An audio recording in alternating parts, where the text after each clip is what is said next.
From the age of 7, Prince Siddhārtha studied languages, mathematics, forensics, astronomy, geography, archery, and so forth under various teachers. The superiority of his intelligence and physical strength repeatedly astonished his teachers. One year in spring, at a plowing festival, King Siddhārtha, leading a party of officials, performed the ritual of plowing with a golden spade. The prince accompanied them, taking leave of the castle. He watched as the farmers plowed the field. He caught sight of a bird that came swooping down from the sky to pick up a worm that had been accidentally dug up by the tip of the plow. His compassionate heart was pained by this sight. He lamented, "How sorrowful! Living beings devour each other in order to survive." Overcome by sadness, he went into the forest at the edge of the field. Sitting down under a bamboo tree, thick with foliage, he sank deeply into his thoughts. The prince was nowhere to be seen, so, feeling concerned, people began to search for him.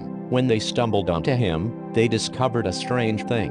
While the surrounding trees cast a shadow, the tree under which the prince had sat down cast no shadow. King Siddhārtha looked at the majestic form of the prince steeped in thought. Even though the prince was his own son, he praised him and said, "He is like the moon that shines clearly in the sky."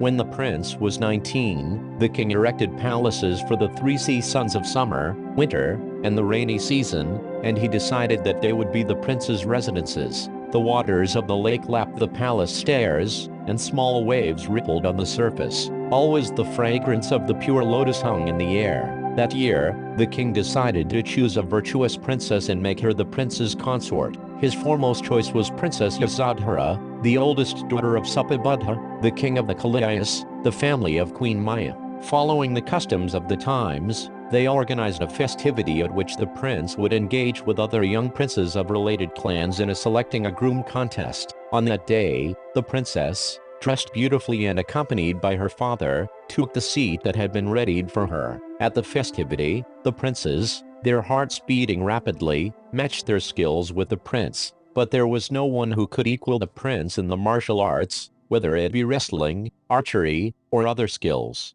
Amidst the words of praise that rained down on him, the prince and the princess were betrothed. Thus was the future queen chosen on this site.